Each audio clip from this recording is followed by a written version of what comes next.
Next principle, real important. Now, not later.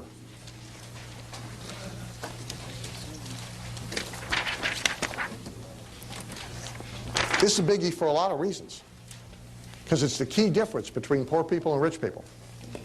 Rich people get paid for the work before they do it. Poor people get paid for the work after they do it. That's why the rich get richer and the poor get poorer.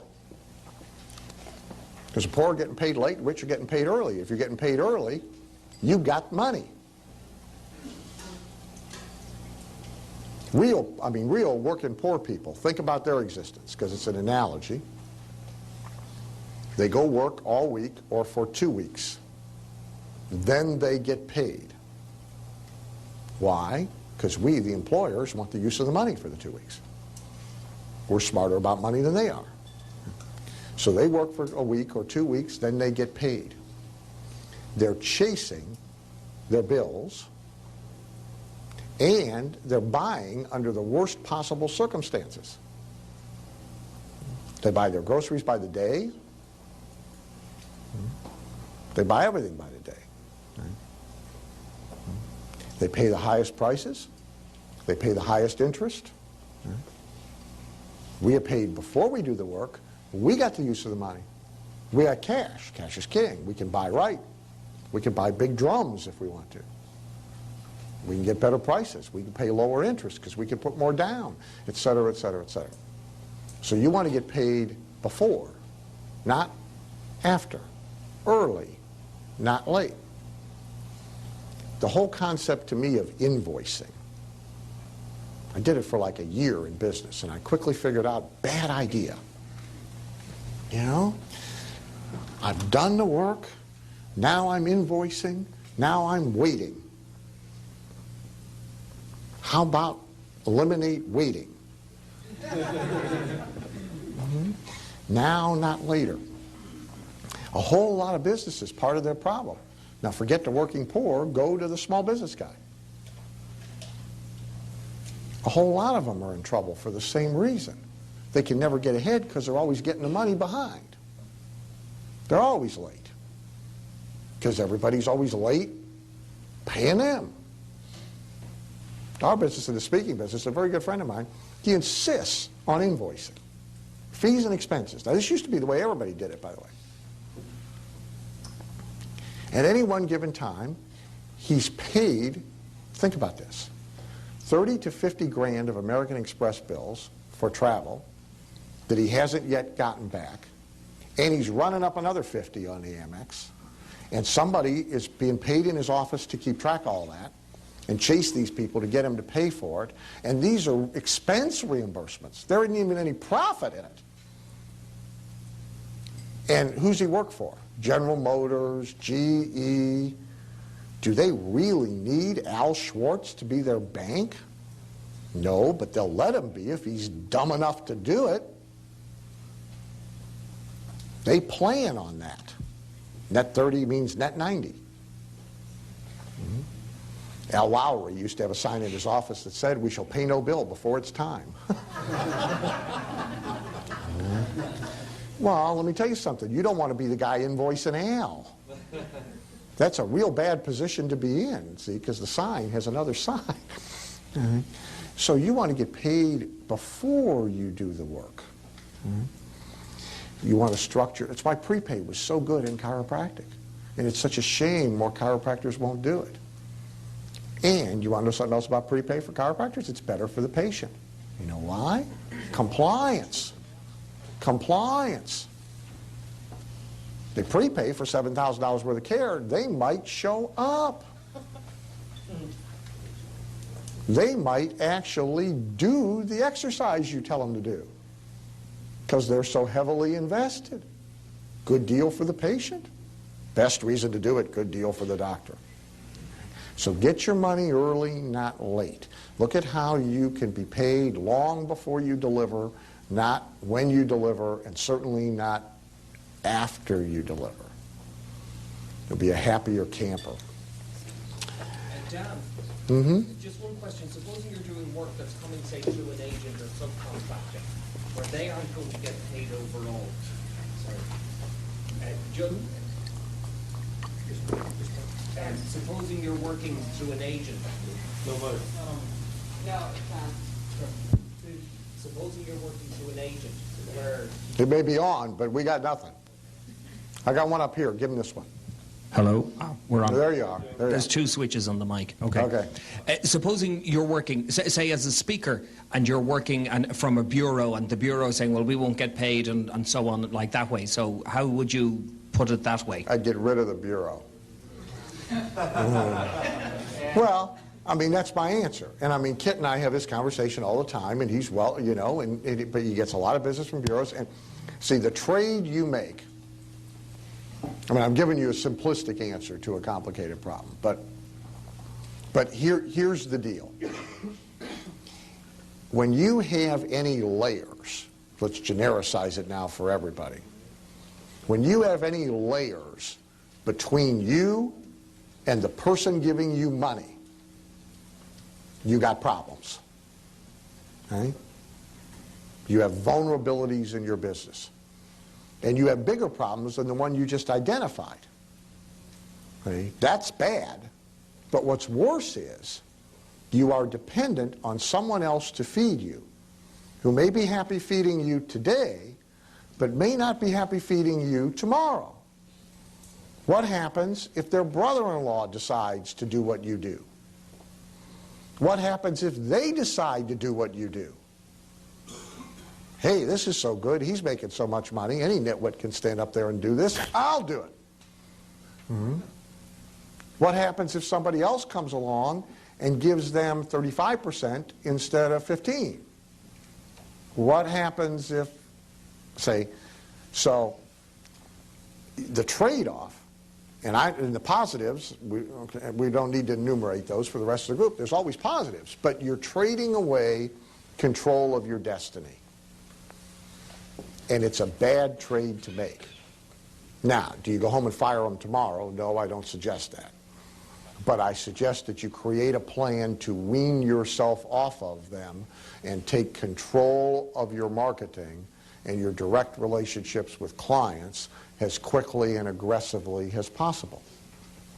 Manufacturers who sell through stores or distributors and have no contact with their end user, they're vulnerable. Oh, I'm selling a lot of stuff through Walmart. Yeah. But what happens, there's a whole lot of people who were selling a lot of stuff through Kmart. Now they ain't selling a lot of stuff through Kmart. See, because they couldn't control Kmart screwing it all up. Somebody's selling a whole lot of stuff through McDonald's. They just closed 300 restaurants. This CEO managed to screw up McDonald's. I mean, you would think that would be impossible, wouldn't you? No. So there are too many things can happen at Walmart. Now, Walmart's a great account. Do you want to sell through Walmart? Sure. But QVC, ton of money to be made on QVC, but the real fallacy in the deal is you have no control over the end customer. So really, it's my real objection. It's a double whammy in MLM. And I'm not philosophically opposed to MLM, but I think people ought to understand the vulnerabilities. The thing about MLM, you got it at both ends. You don't control the distributors and you don't control the vendor. You go to bed every night, neither one of them can disappear by tomorrow morning. Right. You want to be in control if you can. And so a manufacturer, at least, there's a guy, oh God, Woody, in some of my seminars, you know him, Bert, he's a speaker, but he owns the cat clock thing from the 1950s. Woody Young, yeah, and you guys all know the clock. It's the clock where the head and the tail move. You know, everybody had them in their kitchens in the 50s. Well, they sell a ton of them, okay, and they're in a ton of catalogs. And they're in retail stores. And I think he's been on Home Shopping Network. Every box has in it, I just got one for somebody, the pitch to join what's the thing called? The Kit Kat clock. There you go, good. Okay? There's a pitch to join the Kit Kat Clock Club. Okay? and you get a T-shirt and you get a thing and you're a member of the Kit Kat Club. Why? Because he wants the name and the address and the email address, so he's got some control over his business because he's in direct communication with the end users. Now, he may choose to drive them back through a store. Last year, I think it's the first year they came out with Kit Kat clocks now in neon colors. Okay, they got them in pink, banana yellow, turquoise. I think they were all black before. Okay, so he's probably going to do an email blast to everybody and say, hey, we got them in 8 colors. Now, he may not direct sell it. I don't know if he does or he doesn't. He may drive them all back to the stores. Go to Kmart, go to Walmart, go to whatever, and get your turquoise clock. But he's got the ability to do that. And if Walmart takes them out of their stores, he can email them and say, go over here. Because he's got control of the end user. So he's a manufacturer who deals through wholesalers and sells through catalogs, but he's smart enough to get as much of the end user names as is humanly possible.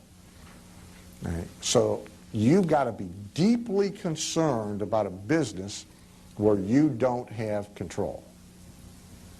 Because they may feed you today, but they may not feed you tomorrow. Page 50.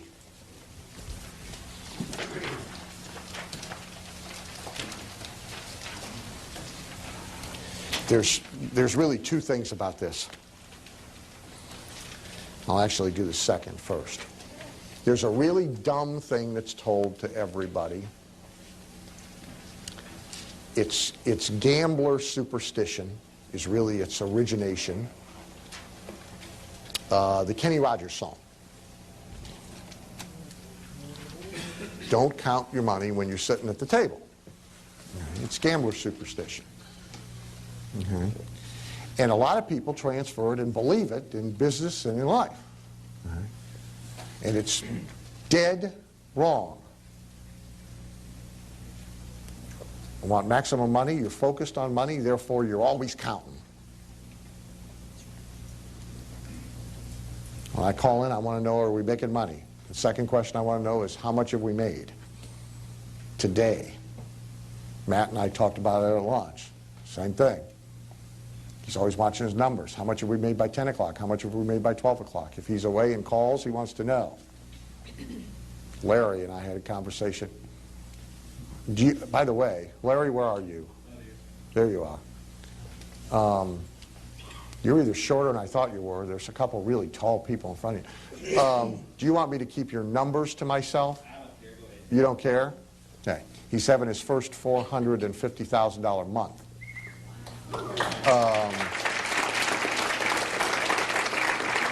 He's going to wind up 300% this year over last year. And today they did what? By lunch, your top guy had done what? My son had done about 7,500. Okay, 7,500. Here's what's important. He knows.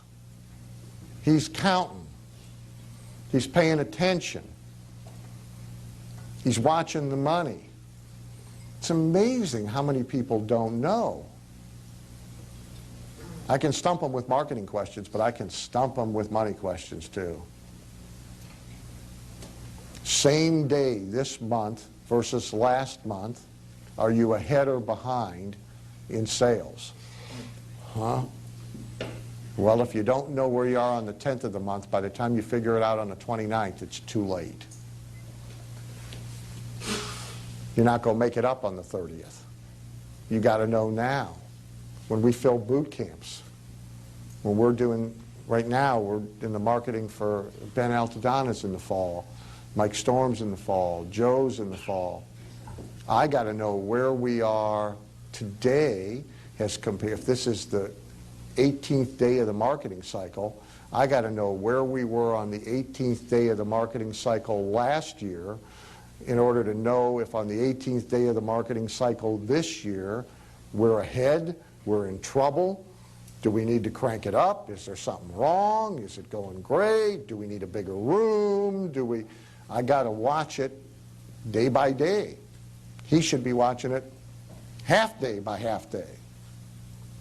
Watch the money. And I have a little thing I've always done. you might want to play with this. I've always, here's what do most people keep in their checkbook balance? I'll let you. Oh, by the way, how many of you delegate the checkbook in your business, just for the hell of it? Oh, good. Very good. Only a few. Very good. Lots of reasons, lots of practical reasons not to do that. But there's psychological reasons too, just like the bank deposit. Most checkbook ledgers just track the balance. That's probably what yours tells you. Every time I look at my checkbook, there's a constant tracking of where I am in relationship to the amount of cash I want to have on hand by the end of the year. Total cash assets. So there's a continual list that I'm continually updating of what's in this account, what's in that account, what's in that account, what's sitting over here in this, what's sitting over here in this, what's due to me, which there isn't much of that, and what that total is in relationship to what the total is supposed to be on December 31st. So I'm down X dollars. How much ground have I made up in the last 30 days? Where am I in ratio? And so you could go through mine, and if you went back enough years, you could see the progression against the first million, you could see the progression against the second million, you could see the progression against the third million, you could see the sudden disappearance, you could see the progression again. You could, but I track that daily. I want to know how many hundreds of thousands of dollars I am away from the number I'm supposed to hit by the end of the year, and I want to know if I'm making up ground, if I'm not making up ground. Do I need to crank it up? Can I coast? Somebody yelled out one from the back. Okay. It doesn't matter whether you do that or not. The most important thing to do is to measure. Okay? And the more ways you measure, the more frequently you measure, any athletic coach will tell you, and most athletes will tell you, absent any other changes, measurement improves performance. Absent any other changes. No change in diet, no change in conditioning, no change in training, no change in anything. Measure the performance more, the performance improves. Well, we're dealing with performance here, our own. The more we measure, see, most people don't, there's all sorts of things in business they never measure. Jay knows the inbound call.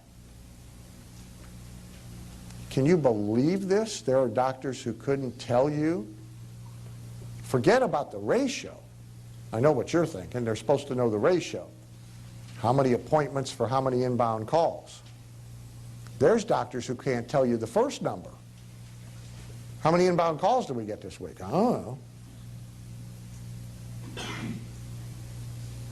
Now, they might know how many appointments they got, but it's a meaningless statistic. You can't improve that without monitoring the ratio. And they don't know that number. People don't know their average transaction value. Michael in the restaurant business. I'll bet he knows his average transaction value. I'll bet he monitors it and works on improving it. You can't improve it if you don't know what it is, if you don't have benchmarks. Transaction value in a restaurant is vital. You're dealing with small transactions to start with. If we can get every customer up by $1, and we seat 300, and we do 3 seatings a night, that's $900. 6 nights a week, 5,400, 4 months is 21,600. By the way, you ought to be able to do money math in your head, not with calculators. I'm no good at any other kind of math. And I was given a C in algebra because I had the algebra instructor in my Amway group.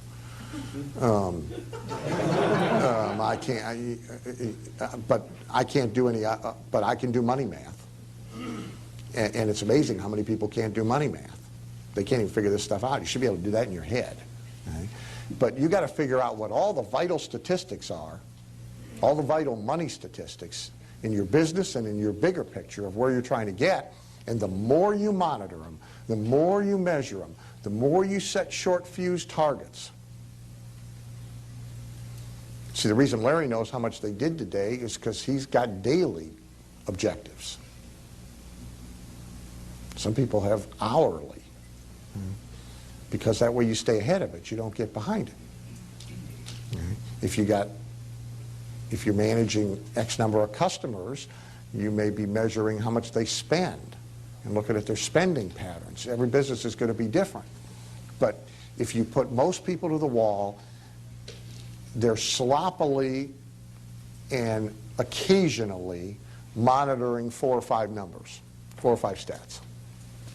And the rest of the stuff they're getting is history.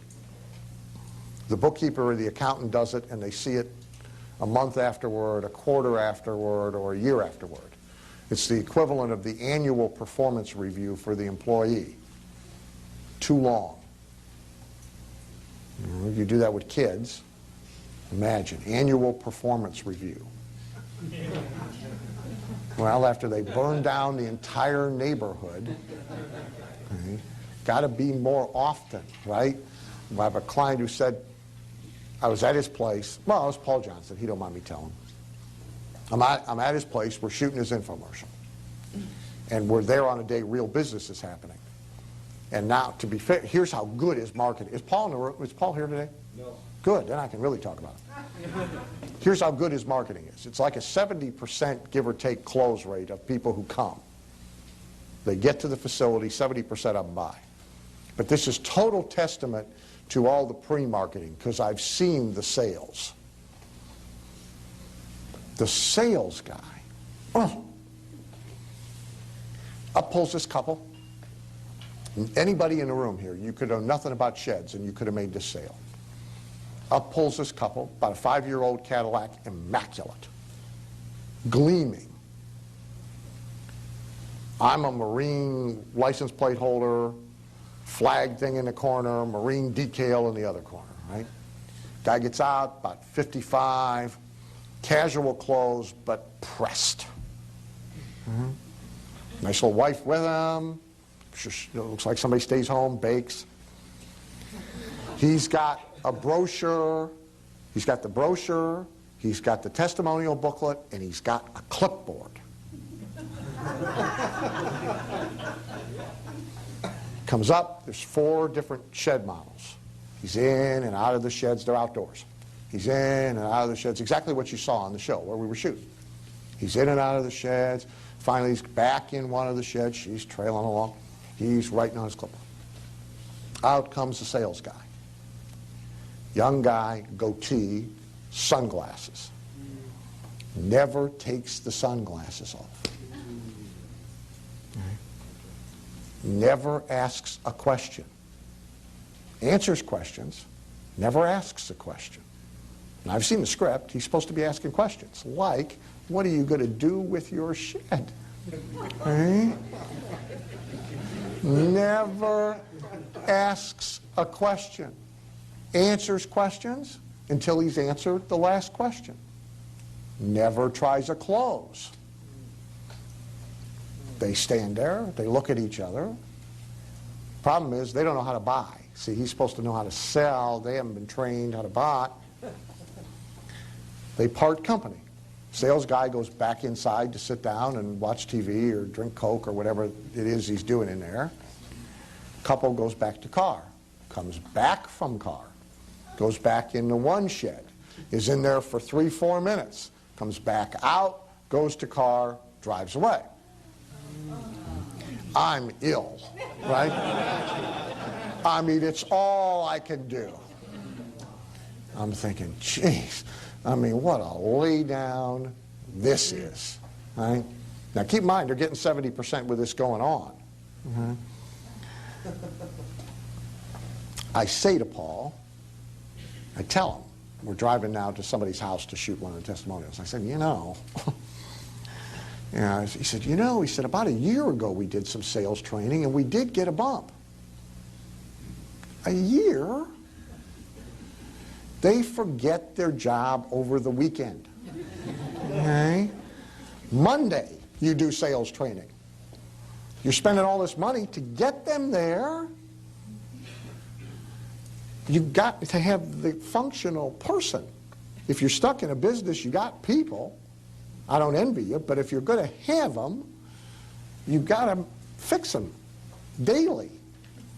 And you got to measure their performance. So here's the question I ask. How many leads did he, whatever the doofus's name is, which I now forget, how many people did he meet with last week? I don't know. Therefore, you can't know what his closing ratio is because you don't know what the starting number was.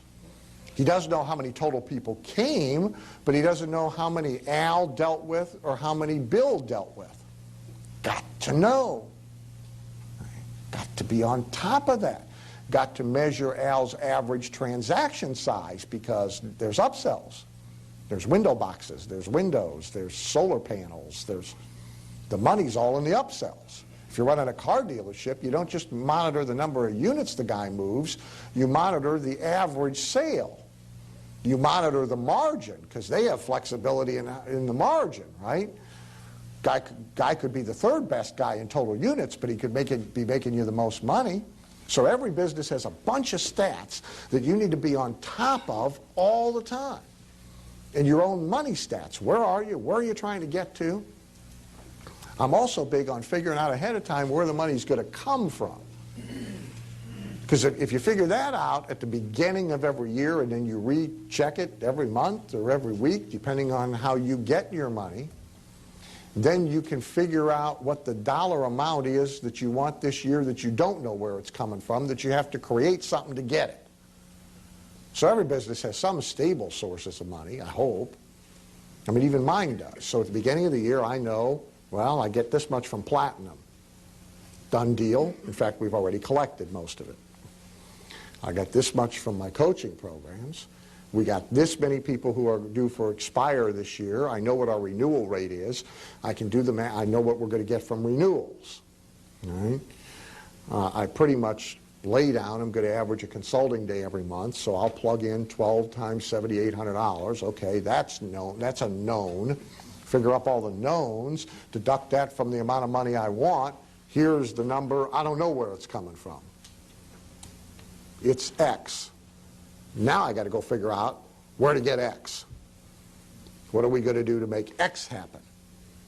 Guy running a restaurant, he's got a certain number of customers who come in twice a week unless they're dead. Okay? And their average ticket size is X. We know we got that. He's got a certain number of customers who come in 4 times a week. Well, we know what that is. The cop comes in every night and orders pie and coffee. Okay? 30 nights, pie, coffee, boom.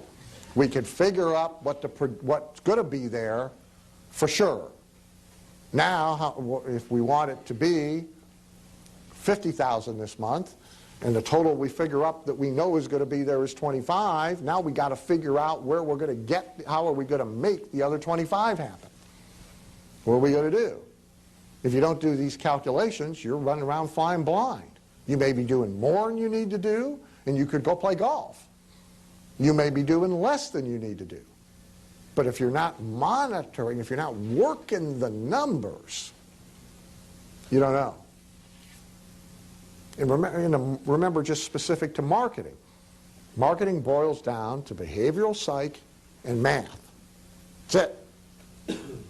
The math part's just as important, it's just not as much fun. By the way, I hate all this. Wasn't any good at it, I don't like it, I detest it, I'd rather not do it, but if I don't do it, I don't get the results I want. The second thing about targets is you want to be very, very careful. You want to set targets. You want a lot of targets. There's some there's some people running around right now. There's a couple speakers, there's a couple books out. The book sold very well because it told people what they wanted to hear. In fact, I think the title of the book was Don't Set Goals, if I'm not mistaken. Am I wrong? Michael, it's out there, isn't it? Living without a goal? I was tempted. Huh? No, there's one called Don't Set Goals. Now, there may be another one, Living Without... Don't Set Goals made it to the Times bestseller list and the Amazon list. It was up there for a while. It's not quite as dumb as the book Non-Manipulative Selling, but it's close. Well, I mean, that book, by definition, non-manipulative selling. Can you think of a dumber title? All selling is manipulation. What else is it? I mean, it should be a 2-page book. Non-manipulative selling, bankruptcy. That's what it should be. You know? End of story. You know? So this thing, don't set goals. And there's people running around, don't set goals, because here's the rationale. Because most people who set goals don't get them.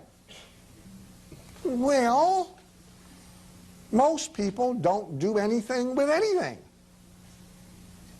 That's why the Federal Trade Commission law, it's the worst law ever written. And we all have to live by it. Mm-hmm. It's the typicality of claims law.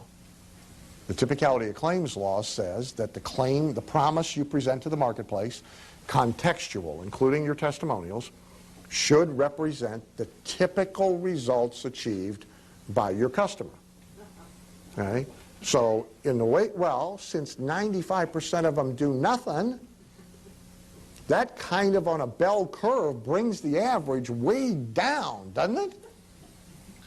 Now, if you could use the 5 but just do the ones who did something.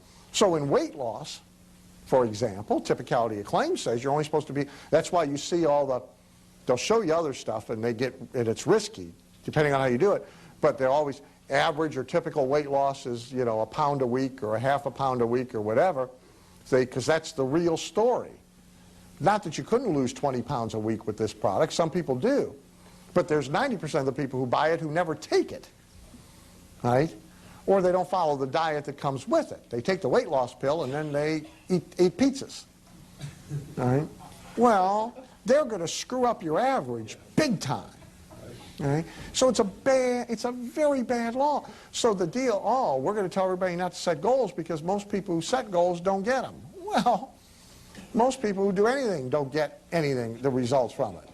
That's most people.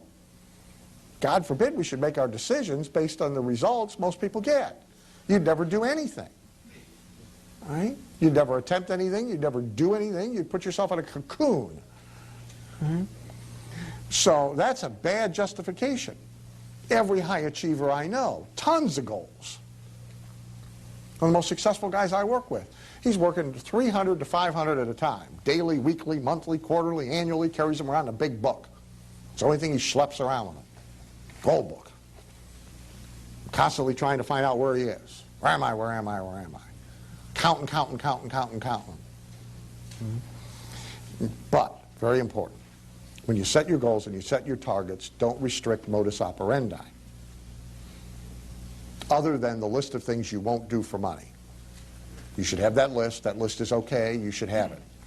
But once within that list, be very careful about defining your goals in a way that restrict modus operandi.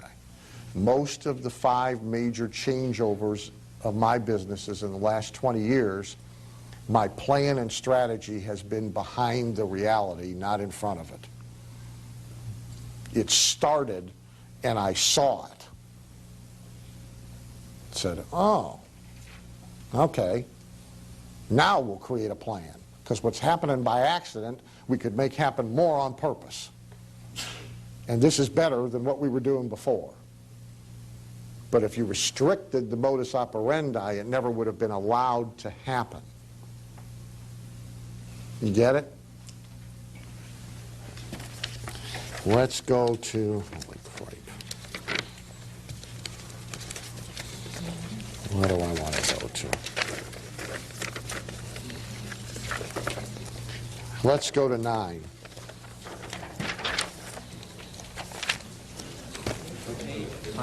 I'm sorry. I didn't know. I'm sorry. 54. I apologize. Yeah, my 9. None of this is new. I'll be quick. But it's important.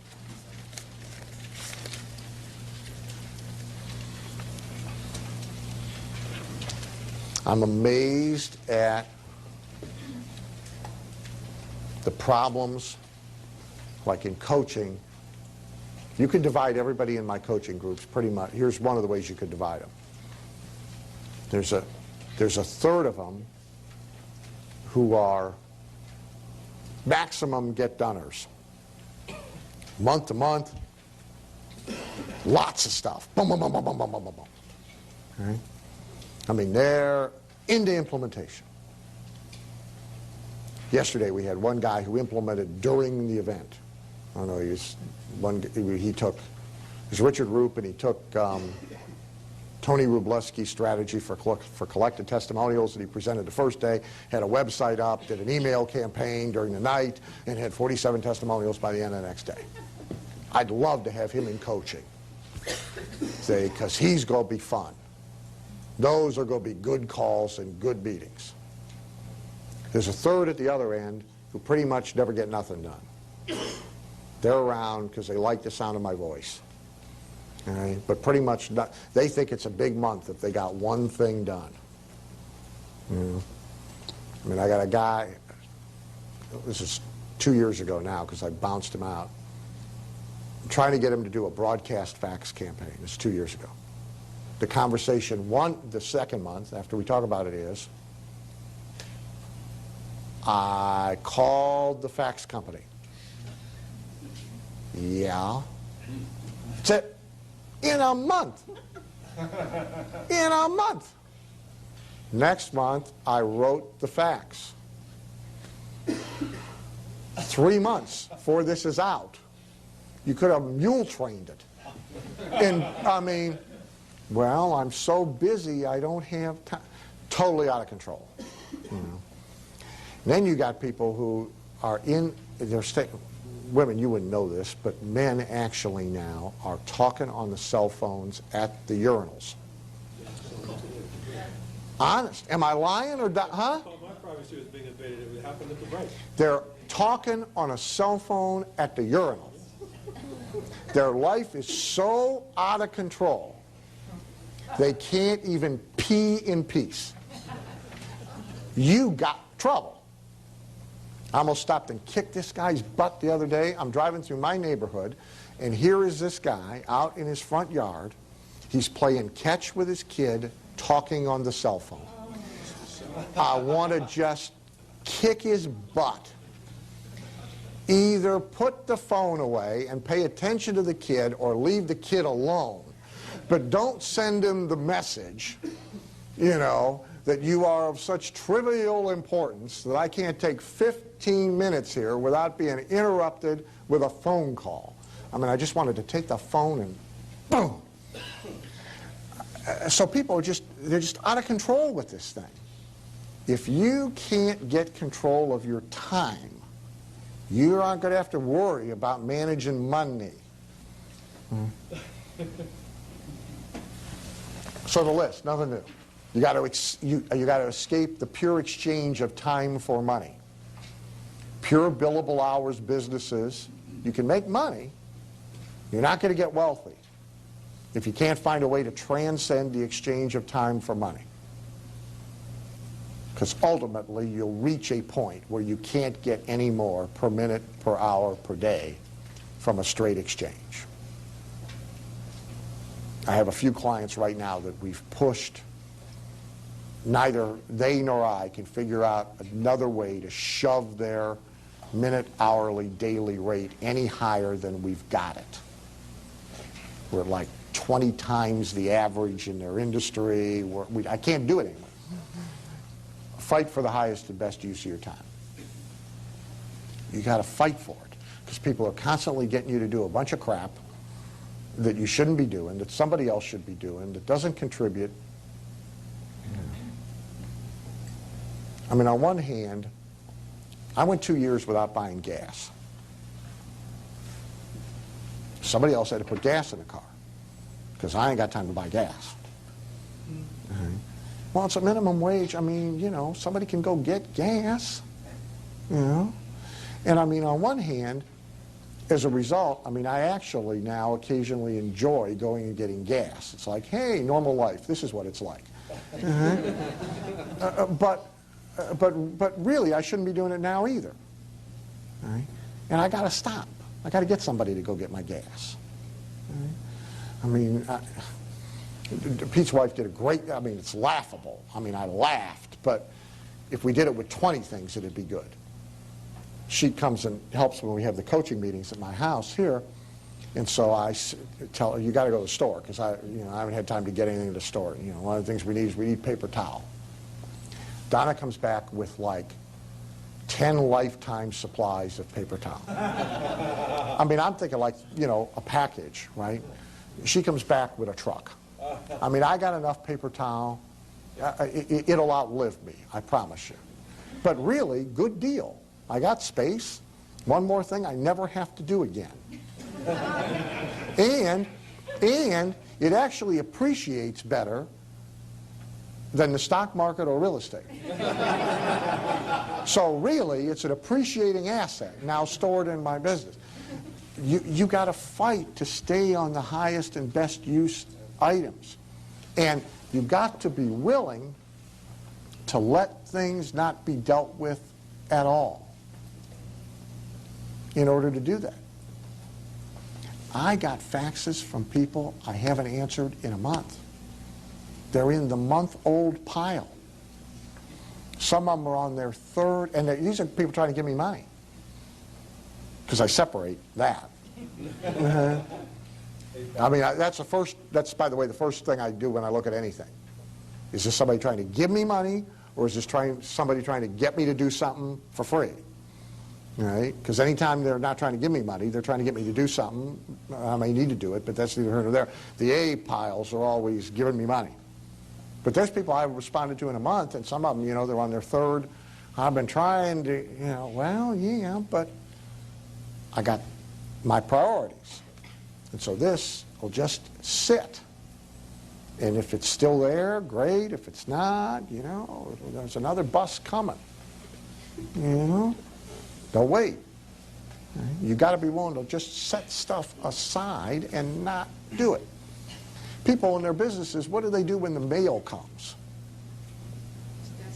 They stop what they're doing.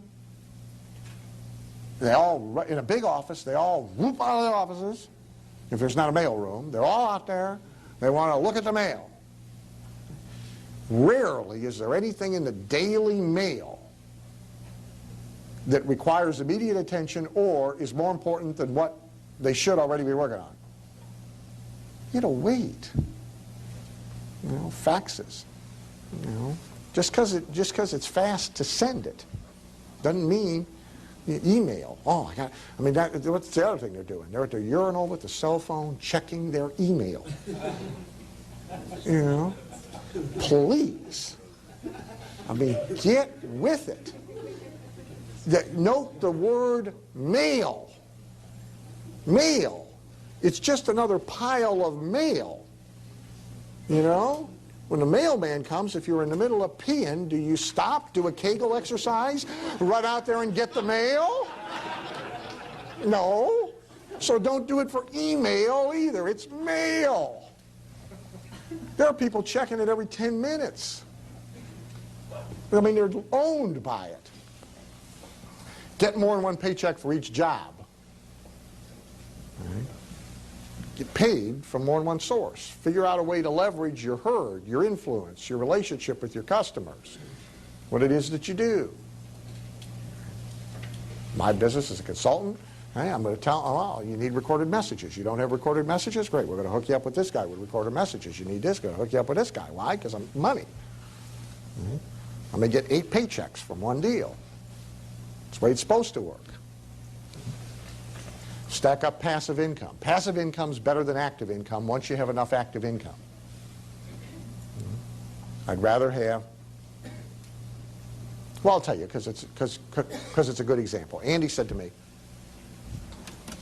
when we went to lunch, he said, he said, that inaccessibility thing may not work for you as good as you think it does, because the fact that I know I can't get to you to get a question answered or to get a critique lickety-split is what's driven me to buy from John Carlton and to buy from Bill Glazer. And so you've given John, how much you're in his top deal? So you, what? A couple thousand bucks to John, a couple thousand bucks to Bill. I said, yeah. And I got half of the money from John, and I got half of the money from Bill, and I don't have to do anything. I'd rather have half the money and no work than all the money and all the work. I'm delighted. John, Bill, have at it. All right? All right? I still got them. I'm still getting, you're here. All right? But now I got passive income. All right? I like passive income. I even like the little ones. My Amazon.com check. I'm excited. I didn't have to do anything to get it. Oh, a check I did nothing for. That's like worth 4 times a check I got to do something for. All right? Because I'm at capacity. I'm a guy that's got a capacity problem. I'm already doing all the work I want to do. So now it's like travel to me. You know, travel now is an anathema. I mean, I don't want to do it if I can possibly avoid it. I mean, when I started flying, we were talking about this the other day, the old movie, remember the old movie Coffee, Tea, or Me? Yeah, airline, they were called stewardesses then, sexy, happy to see you, first class, 2 passengers, there's a stewardess for every passenger. Oh, what can I get you? You know, it really was Coffee, Tea, or Me. Right? Now it's a cavity search and a snarl. Okay? It's just not my idea of fun. Okay?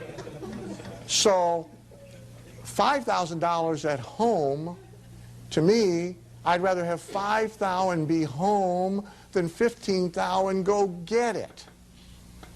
You got to know what your own multiple is. You got to know these things if you're going to manage your time. Okay. Let's jump to 58. I will relentlessly. I will not give up.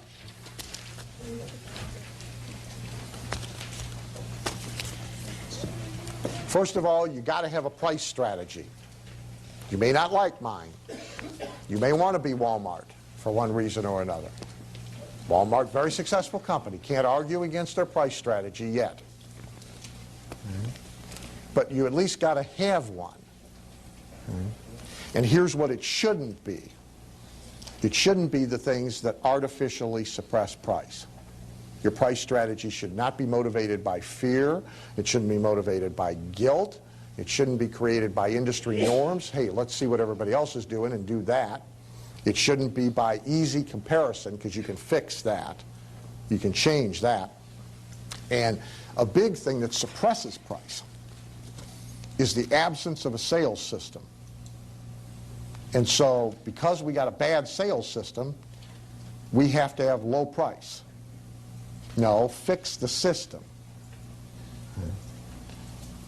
Paul can raise the shed prices by another $1,000 if he fixes the salespeople. Still the same number of salespeople. Still the same commission. Same everything. Just fix them. And then raise his prices again. Okay, because now maybe they're closing 70% now being bad. If they can close 70% being good, but we can charge $1,000 more for every shed, better business. When you raise your prices, all these good things on this list happen to you. There's too many good things to ignore. So you want to be, in my opinion, your price strategy is premium price, top of the barrel, as high as you can go. McDonald's, we talked about that. I just love this deal.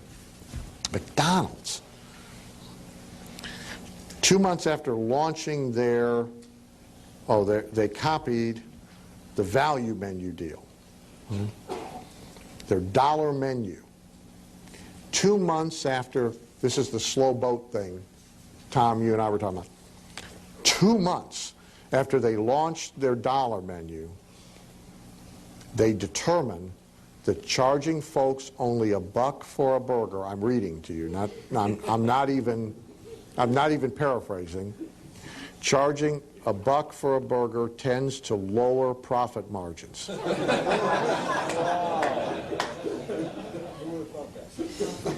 2 months to realize this. How many D's is that company? The fast food company then posted its first quarterly loss in 38 years as a public company. Wrong price strategy. Where did the price strategy come from? Wendy's. Wendy's, that's right. It was a reactive price strategy because they lacked better marketing or selling systems in order to be able to compete at a higher price point. So the answer was, we got to be $1.02. No analysis of what happens to us if we are at $1. 2 months later, hey, we're losing money. Well, big surprise. What you were selling for $2.50, you're selling for $1. Hey, you know how many more of them you got to sell? It's your next page. This is a biggie. You get this, you change the way you do business. Lee, you'll like this one. Size matters. Yeah. It's getting late, huh? It's getting late, huh?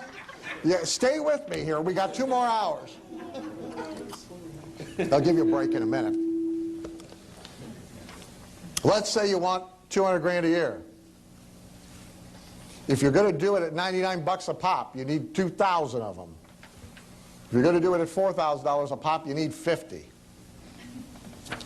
What do you think's harder? Finding 50 or finding 2,000?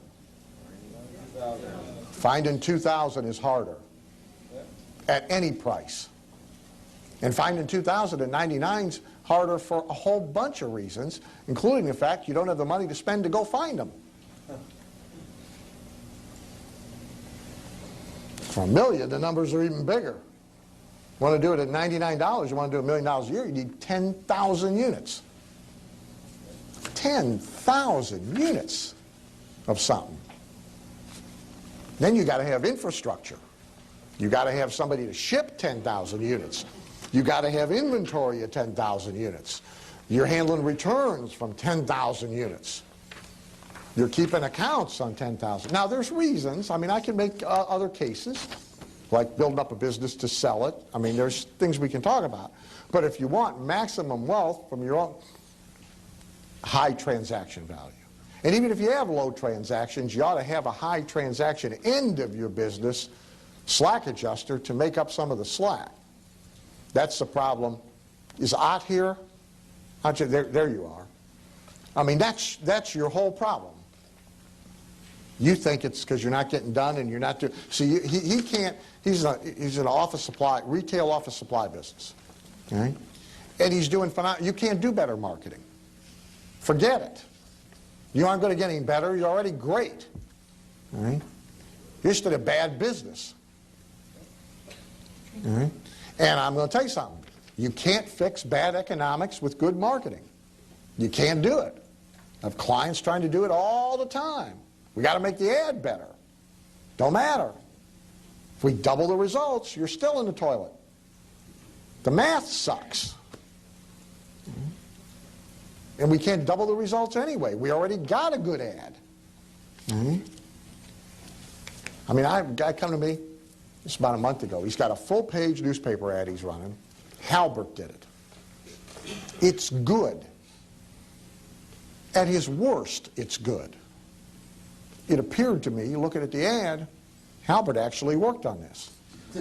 I mean, at some point in time, he, focused. And he did what he's capable of doing.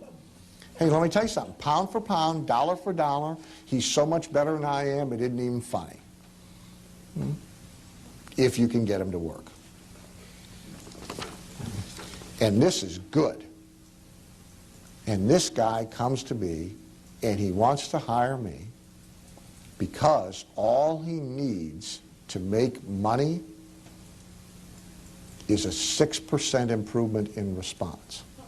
Wow. I said, are you out of your mind? And nobody's going to get it. It's not going to happen. I mean, I might, maybe, I might find a way to bump it a little. What I want to do is knock it off. The guy shows me his numbers, I'm thinking, you bonehead, give me this deal. All I got to do is raise the price, turn the offer from a single item into a silver gold, into an upsell level, add an upsell, change the back end. There's 6 million things I could do. This thing's running at a tiny little loss. Full-page newspaper ads all across the country. Oh, give it to me. He's wanting to fix the ad. You can't fix the ad. You've got to fix the math. A lot more ways to fix the math than there is to fix the ad. See, people think the solution to their problems is all in the marketing sector. That's good for me. All right? It's nice that they think that. They just too narrowly define what marketing is. Most of the time, the answer's not there. And a lot of times, the answer's right here. Transaction size. Right? Because in many, many instances, it costs just as much to sell it for X as it does to sell it for Y. Larry said yesterday, doubled his transaction size. Yeah, he's about to have his $450,000 a month. Well, a year ago, that would have been a $225,000 a month because he doubled his price. Hadn't changed his conversions. Right? Now, he's improved his marketing too, but hey, a lot of this is price. It's transaction size. And in many cases, there's elasticity. There's ways to move it. If you're selling too much, too easy, you know. You guys all know that. You know, we have that when we sell something one-on-one. Guy last week came on and said, you know, you want to sell that horse? I said, you bet. Everything's got a price. What do you want for it? I paid $3 for it. We're racing it in a $4,000 claiming race. You could actually go claim it for $4 like an idiot. I said $5. He said, great, write out the check. Guess what I immediately think? Yeah, could have got $5,500 easy, and maybe I should have kept him. Well, you always wanted more after, you know, before nobody wanted him but me. Now somebody wants him, you know, maybe I'm wrong. But, you know, we all go through this. So a lot of this is transaction size. Okay? And a lot of people don't work on it enough. Much as you guys know that, you guys know that. Okay, we're going to jump to the biggie. I can tell when you guys are burning out, and I want to do questions anyway. Let's take our break. And when we come back, we'll go back to the Napoleon Hill W. Clement Stone question. Earlier I meant to mention, and I didn't, and now the page is gone. Nuts, the marker's gone. These are the Napoleon Hill magazines Phil brought from 1921. And there was something I was going to read you, but not. Phil, oh, here it is. First, one of the interesting things, by the way, a lot of people didn't know this about Hill either. I mean, he wound up, you know, being rescued by Clem and making a lot of money, enough money, late in his life, as a sales trainer. But Hill supported himself his entire life as a direct response copywriter and kind of an itinerant sales trainer. And he did a lot of it. And the one thing the old guy knew how to do was pitch and get a check. And the magazine, there's one pitch after another. It's magnificent. It's the pitches to hire him to speak, pitches for seminars, pitches for books based on lectures. I mean, the thing's at least half pitch.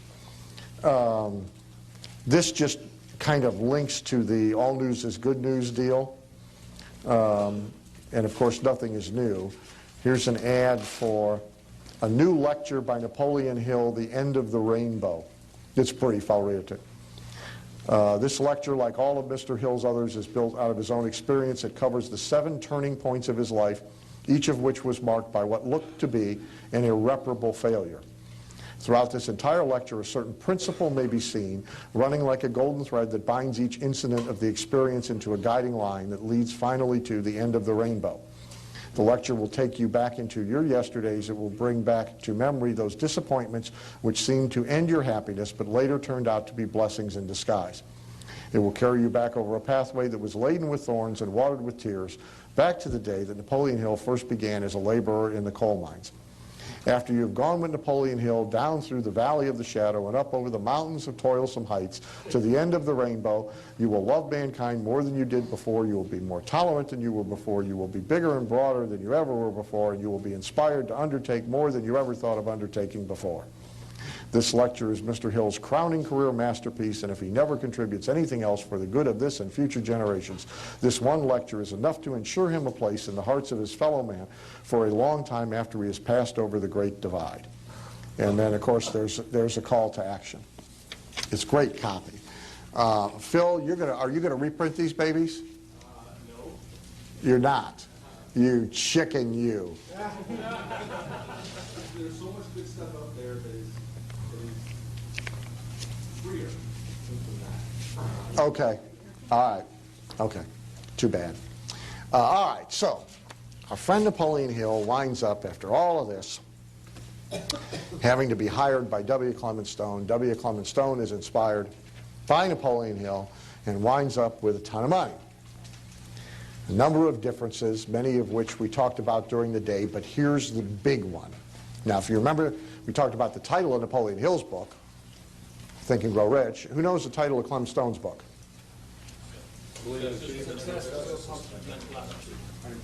Okay, his first, I'm sorry, his first book. That book stinks. Yeah.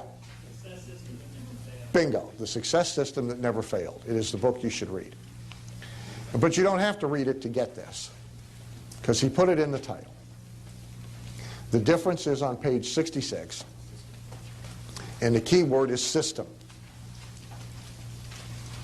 Throughout his entire life, Napoleon Hill never devised any system for turning himself and his content into money. He had an unsystemized business.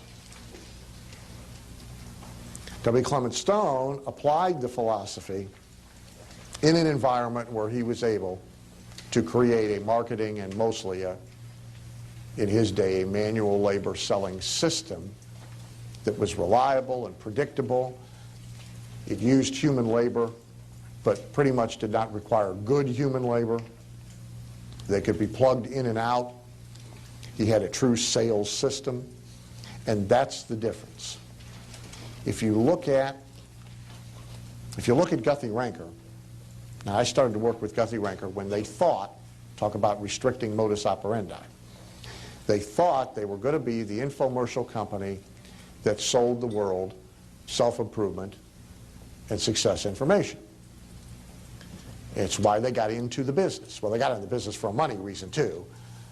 Bill was manufacturing all the tapes for the Get Rich in Real Estate guys who did the first infomercials, and he understands margin. All right. We got 50 cents worth of cost of goods. We're selling this thing to them for 57 cents a tape. They're selling it for 50 bucks a tape. Be better to be on their end of the deal.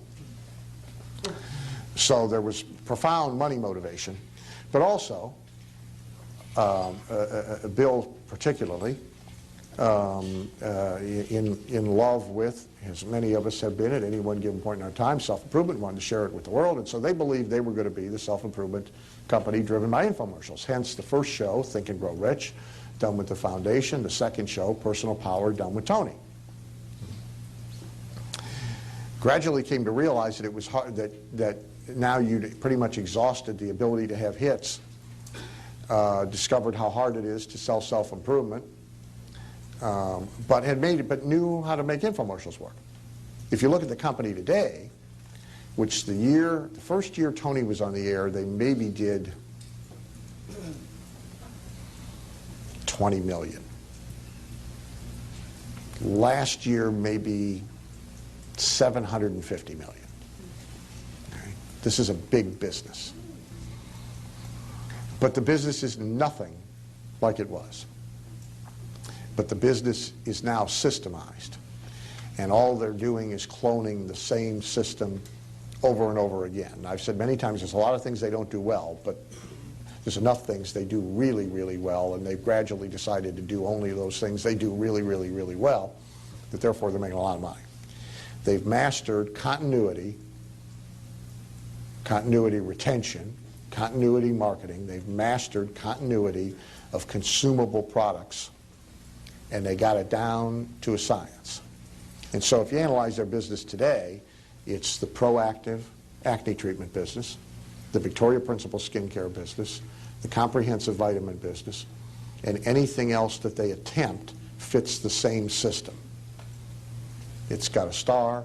It's got a consumable product that you either smear on, you eat one way or another. It's the old Rich DeVos rule. One way or another, it's got to eventually go down the sink. Okay? It's got to get used up, so they need more of it. And now we can auto ship it every month. Okay? So everything fits that system. And then everything's the same. Everything to retain the customer is the same. Everything to upsell the customer is the same. Everything to expand the product line is the same. The move from the infomercial to QVC is the same. Everything's the same. It's just what's the next thing we can plug into the system. The wealthiest people I know, their businesses operate by system or systems. And the total absence of them is a real problem. It's not one that you can't necessarily overcome, especially if you can make money in big chunks. But still, it's much better to be systemized. I've never completely achieved it in my business. I have systems. I don't have the most important one, which is customer acquisition. My system for customer acquisition for 15 years was manual labor. The fallacy of that system is if you don't want to do the manual labor anymore, you ain't got no system. And when you're not niched, it's very hard to conquer that particular part of the business. Not a mountain I want to climb at this particular point in my life, but and it's a mountain Napoleon Hill was never able to climb. Tried a lot of things, by the way. Franchised, like Dale Carnegie, tried to franchise. Tried the seminar sales system route with the local coordinator and the sales team. I mean, they did a lot of stuff. He did a lot of things. Could never get the front end system right. W. Clement Stone applied the philosophy in an environment where you could get a system right. Don Dwyer, who was a client of mine, was at one time the marketing / recruiting director for SMI, Success Motivation Institute, which sold a franchise to be in the success business. To the best of our knowledge, there is one successful franchisee. Thousands of franchises sold every year, up until recently, one successful franchisee. After a few years, Don made the W. Clement Stone decision. We got a system that works, except we're applying it to the wrong thing, because it's too hard to take Joe Spadatz off the street, who's inspired, and have him go out and sell success. We can't get John able and prepared to do that. We can sell to John. We can get John to come up with $5 grand, 10 grand, 15 grand to buy our franchise. Now John can't do the franchise. So Don started Rainbow Carpet Cleaning and sold carpet cleaning franchises. Did everything else the same. Same advertising, same marketing, same bring them to Waco every weekend. And so for a while, the only people coming to Waco, except that one time, are the only people coming to Waco every weekend. It's not like a tourist attraction, you know. We're all coming there to be sold by SMI. Now, every Friday, there's all the SMI guys arriving, and there's all the Rainbow Carpet Cleaning guys arriving. And they're going off to their respective seminars, and the seminars are like almost the same, all head trip stuff. Just at the end, the thing you're going to apply your newfound soaring confidence and sales skills and ambition to is not the success business, it's the carpet cleaning business. Why? Because it's easier to take John off the street and teach him how to go get a carpet cleaning customer. And once he's got one, his confidence builds a little more, and then he gets another one. Rainbow, over a handful of years, sold about the same number of franchises that SMI did, and they have hundreds, if not thousands, of successful franchisees. Look in the yellow pages in your city, you're probably going to find one. You're probably not going to find an SMI guy. Okay. So the philosophy works. It mostly doesn't work to sell itself. And there are certain environments where, for one reason or another, like we have to fix Ott's business, you could apply all the philosophy and all the profound marketing you want, but the business is still flawed to such a degree that it doesn't matter. If you can't systemize it, it may be so flawed, it doesn't matter. And so the difference between Hill and Stone was systems. And if you read the two books now side by side or one behind the other, you will see a dramatic difference. I got something. Okay. We want to do these questions. Yeah. Oh, this is a leftover one. I like this. I want to do this, though. This is Ron Carruthers. This is the one you chose to skip. Ron still here? Right here. Okay. I didn't have the stones to ask this during his presentation, but what in the hell does Tom Orent do to justify his $48,000 fee for his coaching program? I knew I wasn't the only one thinking it. I'm not complaining, I'm intrigued. And then the form, we had the form from yesterday had a place for second choice question. No second choice, answer my first one. Okay. And you ask because the price point surprises you. Yeah. Well, first of all, let me suggest a better question. The better question would have been, rather than, what the hell does Tom Orent do to justify his $48,000 fee? The better question would be, how does Tom Orent sell his $48,000 coaching program? Okay? Because the sales mechanism is far more useful for you to discover than is what is being delivered. However, since you asked the wrong question, you get the answer to the wrong question. We have a joke because Tom's a VIP member, and this was kind of birthed in the coaching program. Our joke is, this is his for $48,000, I'll be your friend program. These are dentists. These are cosmetic dentists, high-end cases. Okay? The average transaction size is between $30,000 and $40,000. Therefore, the justification, regardless of the delivery, is all you need is one really good case all year long you wouldn't have got otherwise, and the program costs you nothing. If we can't get you one, we should both be shot. If you only got two you wouldn't have got otherwise, you got 100% return on your investment. Right? Now, there's a lesson there. Right? It's the need to make whatever they buy free. That's why the pots and pans are free, because you save so much on utility and you save so much on food that really these $1,700 pots and pans don't cost you anything. Surely you'd want them for free. Okay? The window replacements don't cost you anything because you save so much on heating and cooling. The new windows pay for themselves. You know, bill collector called the blonde, said, hey, you've had these windows for 2 years, you haven't made a payment. She said, you told me in 2 years they paid for themselves. Everything needs to pay for itself. Okay? And so part of the selling argument, that the amount you can get is determined in a business-to-business environment, and a lot of times it's determined by what their transaction size is and how you can make the argument that they're going to get the money back and then some. So he is fortunate, for starters, to be in an environment where his customer has such a high transaction value, which allows him to make a low hurdle argument of how this can be free. If he's selling the same coaching program to chiropractors, average case maybe is $4,000. Takes 10 patients you wouldn't have got otherwise. Okay. So the dollar relationship and the way you figure out how to make the price go away, the investment is irrelevant, is very, very, very important.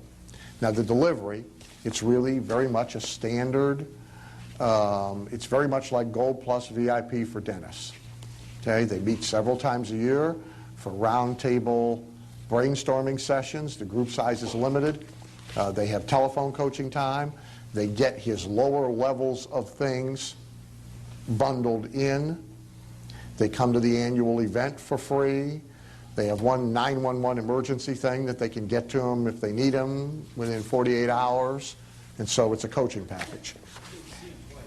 No, he sends somebody. Staff goes. No, first year he went. Staff goes. And there's a trainer.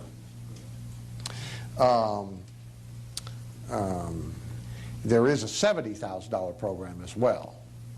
No one has bought it yet, but it helps sell the $48,000 program. You didn't ask that question, but... All right.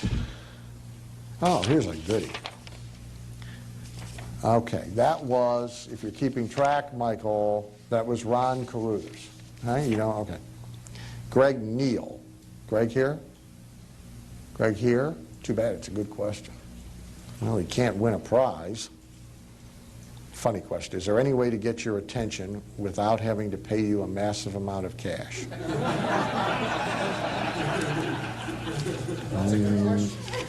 No.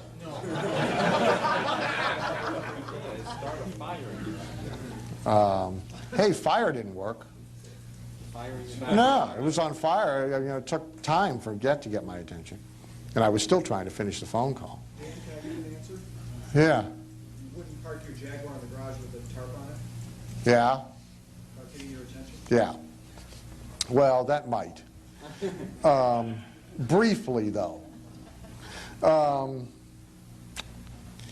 You have 4 months and a bomb. Oh, here you go, Pamela. Whoever's got a mic, we need to get Pamela a mic. This is so easy, Pamela's going to answer it. This is worse than I thought, though. You have 4 months. We'll make it 12 months if that helps you. And a bomb has been implanted inside of you. If you do not generate $1 million, the bomb detonates. You can't use any of your current contacts or anyone you know. We'll leave that part out. I'll answer that part. Okay, you got a year. Okay. Okay. Well, actually 4 months, I guess. Yeah, I'll give you 12 All right, you give me a year. because your story's 12, right? Okay.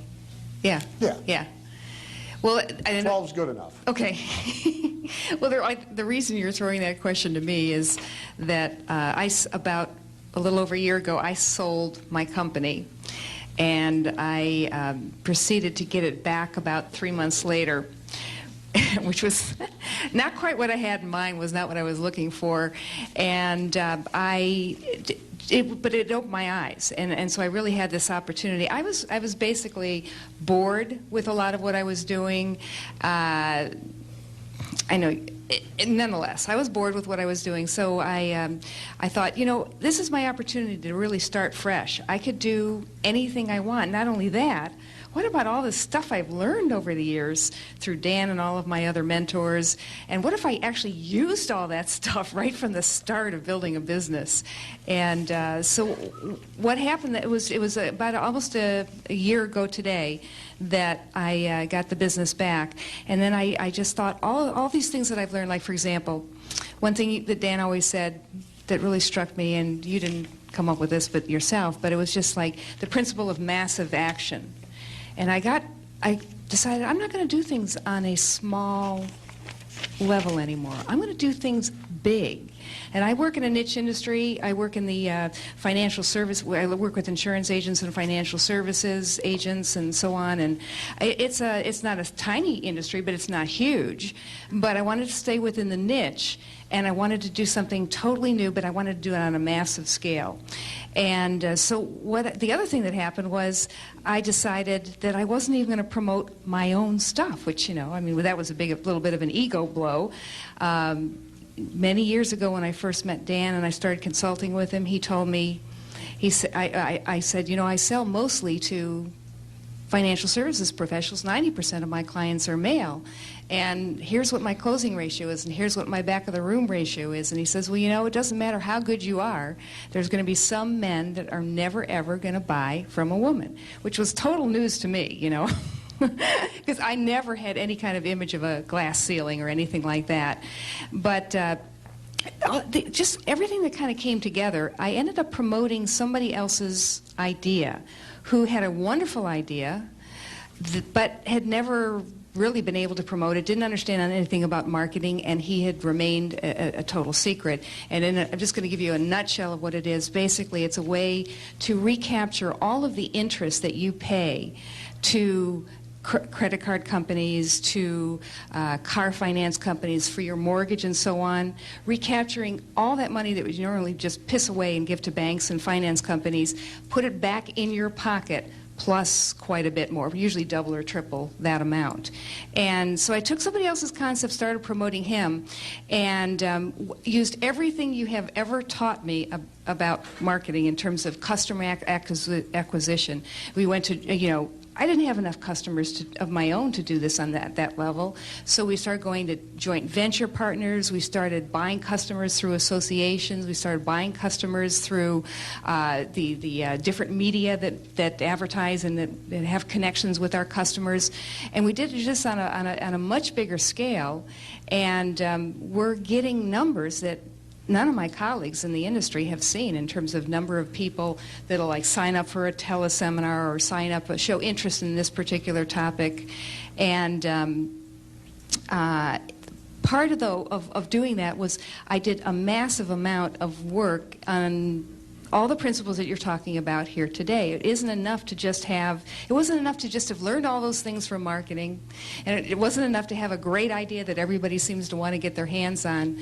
But I mean, every single day I spend probably close to a minimum of 1 hour every single day just on wealth attraction principles alone. And I've done it more religiously, I've done it more formally than I've ever done it before, and all I can tell you is that it works. I mean, it just works incredibly. And your psycho-cybernetics program is phenomenal. Everybody in this room should have it if it's still even available. Yep, yep, yep. So in 12 months, you went from zero to what? From a standing start to what? From a standing start to $1 million. Good. Very good.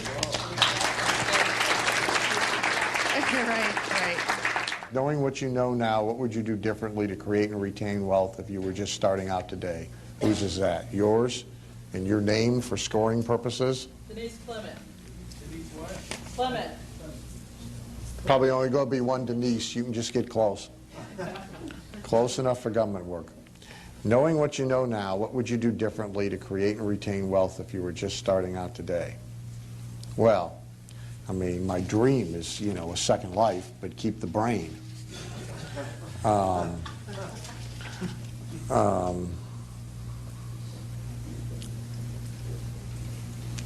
niche rather than being a generalist, simply because it's easier. It's much easier to solve the customer acquisition system part of the problem.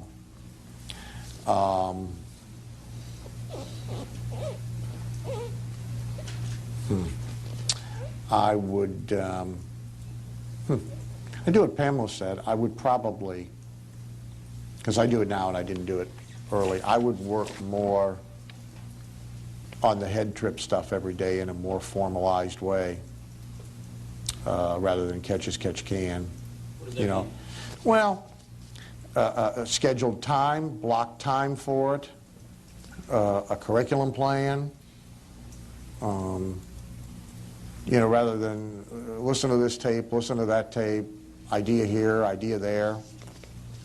I don't know that it's fair to say I would have changed any of the evolution of the business or not. I would have been selling at higher prices early. I mean, there's no doubt in my mind now, for example, that our success track business in chiropractic and dental, we should have been at twice the price we were from day one. So God knows I made that mistake.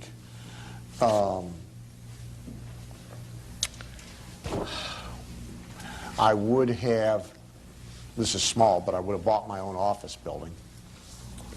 I'd like to have all recapture the interest. I'd like to have all the rent. All right, we got, what's the biggest difference in thinking that can take people from $1 million a year to 10 million a year or more? Whose is that?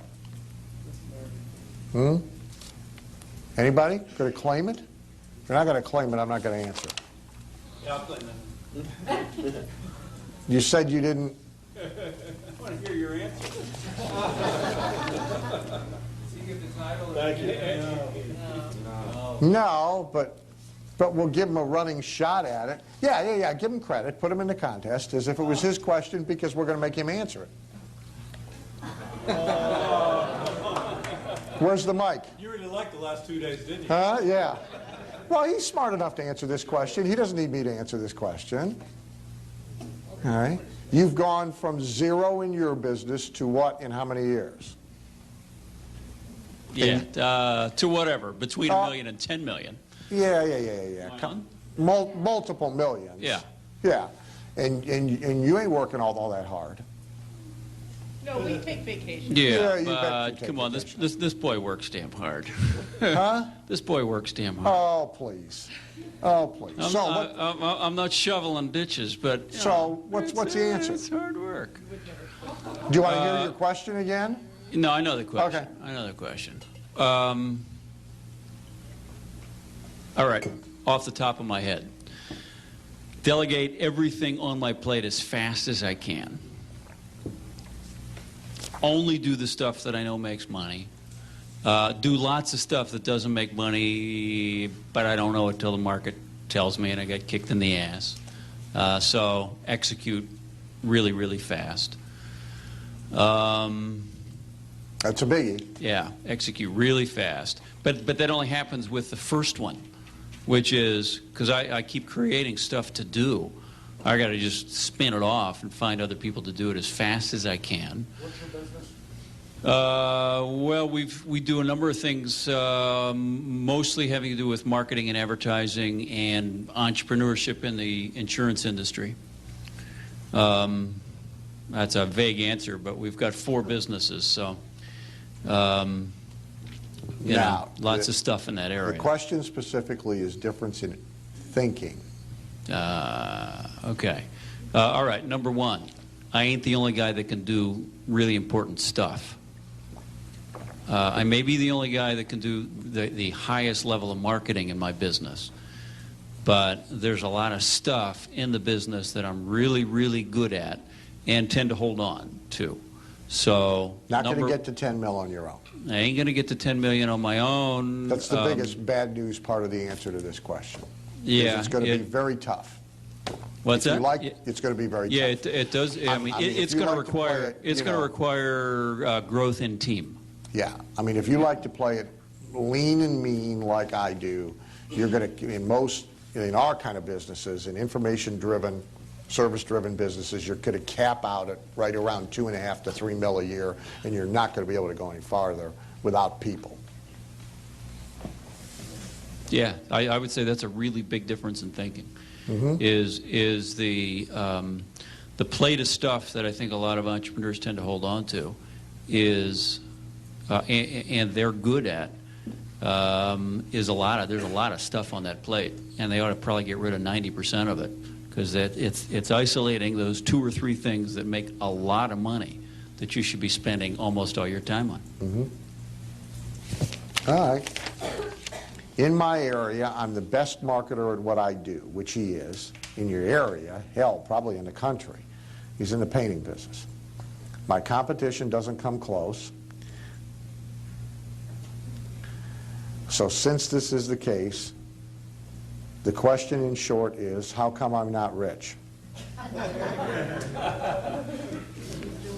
This is a very good question, all right? Because it applies to a lot of people. And there's several parts to the answer. One is the business itself doesn't lend itself to making you rich. Well, I didn't tell you were going to like it. You know, you want an answer you like, or you want a good? Okay, all right. Right. It's a business that doesn't lend itself, right? It's very hard for you to multiply yourself. Right? I'm not going to say it's impossible, and it's probably a line of thinking you should already be involved in. Franchising, licensing the marketing system. You know, they finally managed, one of my coaching members is the guy that owns the big handyman franchise company. And they're managing to franchise handyman services. Right? So I wouldn't rule it out, but it's not like it's, you know, hamburger bun, picture on the wall, what the sandwich is supposed to look like. It's a business in your area. To even double the business, your problem's people more than it is marketing and supervising in such a way that you can deliver quality work. Another reason is what he just described. Right? Is there stuff you're hanging on to and doing that unless you stop doing it and go and do the next level of things to grow the business, you're in the way of the business growing. And you may have to temporarily take a hit. This goes back to what you wanted to talk more about. I said yesterday, or the day before, it's all a blur now, after a very long-winded prelude that I won't put the people who are here only today through, that you can really get good at a set of skills that totally are in your way of developing the set of skills you need to do the next level or the next thing you want to do. And so, for example, you can be so good at financial survival, I mean, half of them wouldn't apply today because a lot of things have changed, but I mean, you know, I lived pretty good even when I was broke. And I mean, I mastered survival skills. I know every which way there is to float a check. I know. I mean, listen, I had checking accounts 4 different parts of the country, so you could write it from the furthest point away to the place that it needed to go and buy the float. I know about, you take the X-Acto knife and cut through the numbers, which takes it out of the automated sort and into the manual sort, buys you 2 days. I mean, I got a lot of survival skills. Does that bother you? Oh. You never knew that? I'm surprised. But here's the problem. You get so good at the financial survival skills, they're in your way of developing prosperity skills. The analogy I used the other day from personal experience is you can get so good. If you have a drinking problem, you can get so good at the skills of functioning drunk that they're in the way of the skill of getting sober.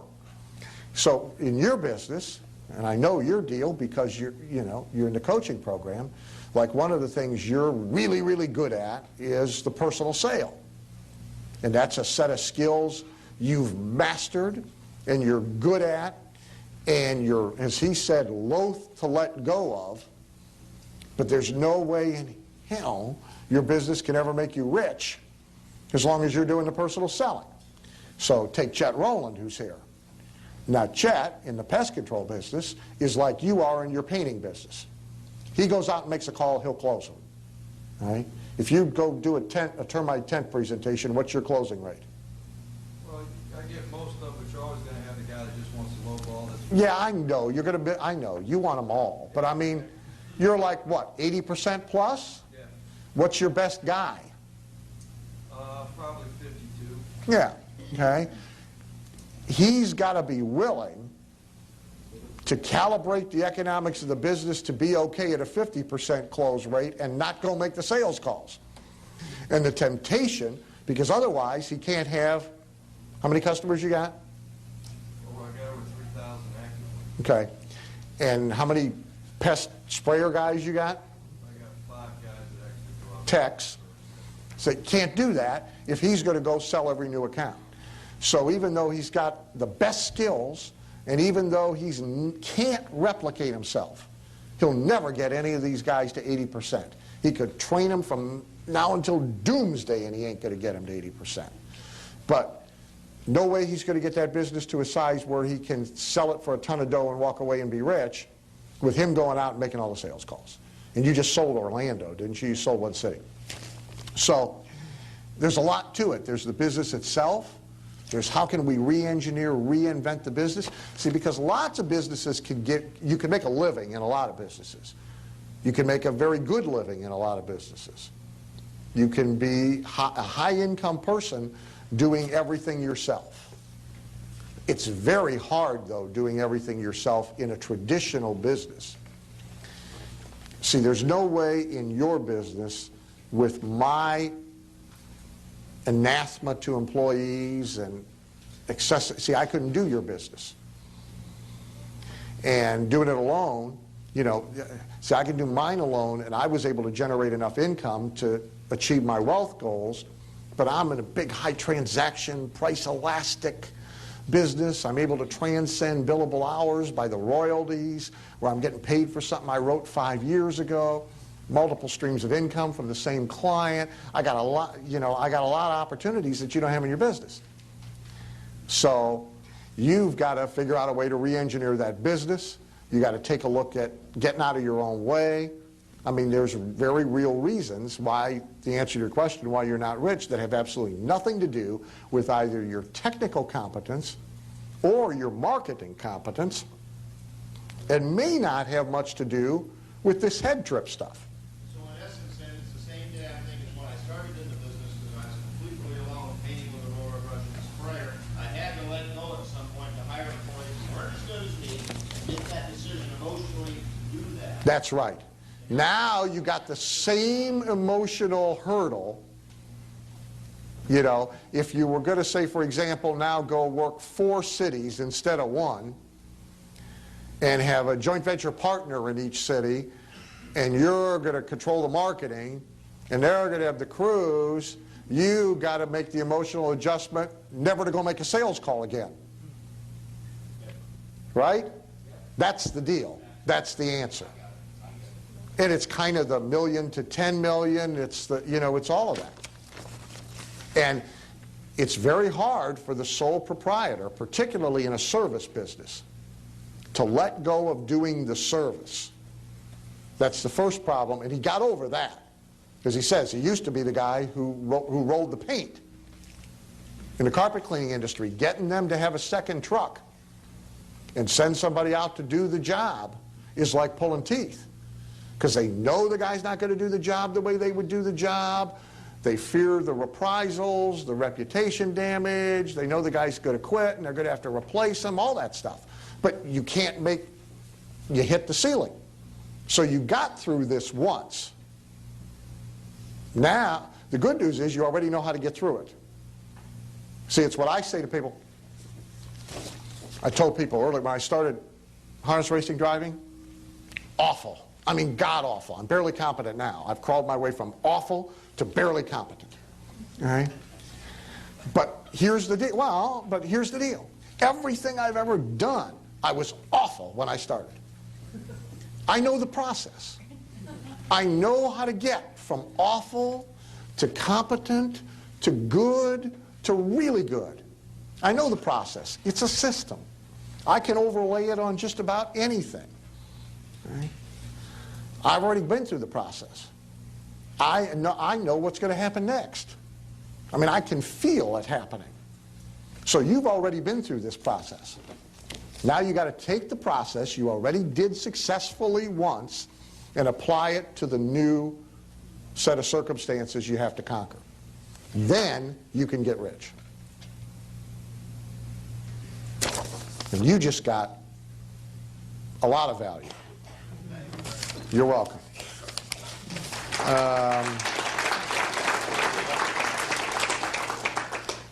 At Chin, when you were at, this is At Chin for the scoring purposes, when you were at your lowest point in your life financially, what steps did you do to start thinking about breaking through all the bleakness?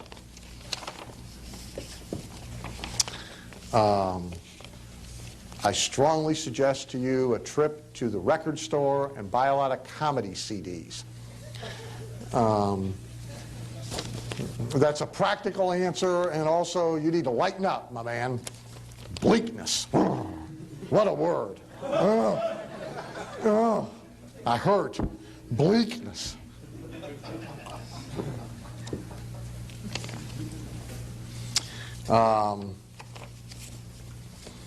What's the phrase I always said? I've been broke, but I've never been poor. Broke's a temporary condition. Poor is a state of mind. Broke's fixable. Poor is a lot harder to fix.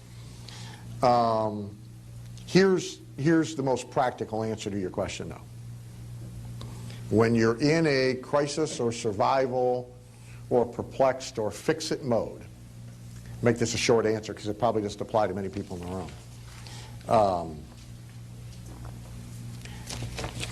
You simultaneously must create, have, and be working on a more exciting plan to do something big. Variation of what she did. If she had come, because this business in 3 months was a mess. I don't know, I mean, it wasn't great when you gave it to them, and then it was a mess when you got it back. All right? Like probably a big mess. All right? If she came back to that thing and all she worked on was the crisis, how can I fix this? How can I stick a thumb in this hole? Just to kind of get it back to where it was, she might never have got that done because of all the attitudinal issues. Okay? But she did that while at the same time, whole new, big, exciting plan that motivated her and was inspiring to her. Okay. I never wound up doing it, but for example, in let's see, when did I get general? I got general in 1979. In 1979 or 1980, whichever it was, when I got General Cassette Corporation, I mean, this is a company that is doing $1 million a year gross and managing to lose $1 million a year. This thing the entire time I had the company, we never had a positive checkbook balance. I mean, who knows what that is? And this thing, especially early on, state of massive crisis. We had really severe quality control problems. We had massive absenteeism problems. We had 42 people, but never on any one day. We had like 80% of our product, something was wrong with it. Labeled wrong, content wrong, packed wrong, went to the wrong place. Our assembly line was like God's for snowflakes. Every item unique.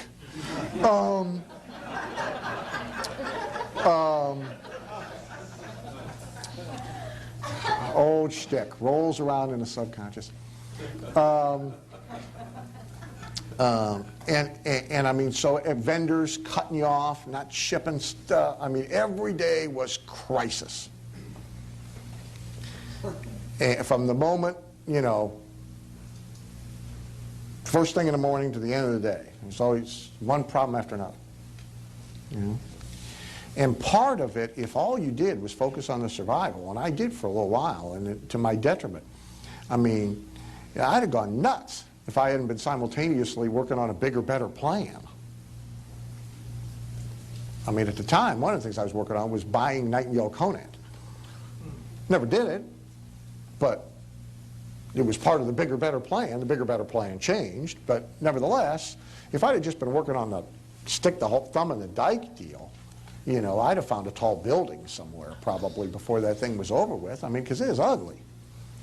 And so the answer to this question is, it's almost the same answer as to Bob.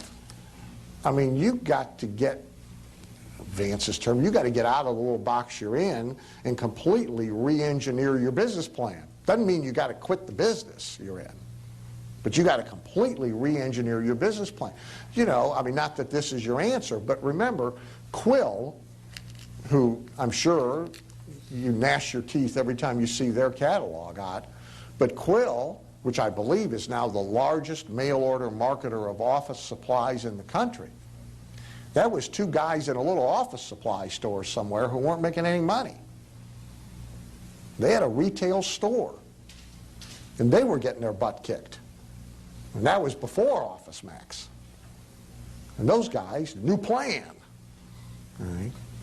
So the answer is you got to be working, even if you're fighting for survival half the day, the other half of the day, you better be working on something that's exciting, that gets the creative juices going, that keeps you sane, that, you know, so you got to be running two things at the same time.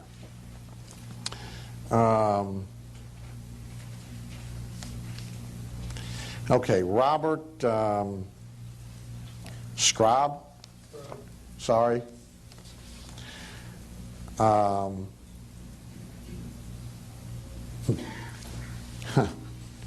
Okay, the first one's more general. Obviously, you work more on your business than in it. What are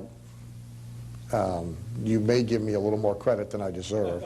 Obviously, you work more on your business than in it. What are the skills that you have developed to leave the details to others or to chance? Is that the rest of the question? Or To change from okay, okay, so that you can sell. Okay. Let me give you a useful answer, but that answers actually a slightly different question.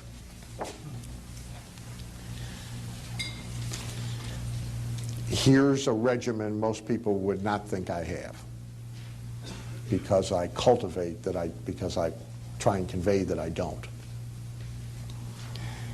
Every single day, no matter what I am doing in the business, I make sure I've done at least one thing to fill the pipeline with new business.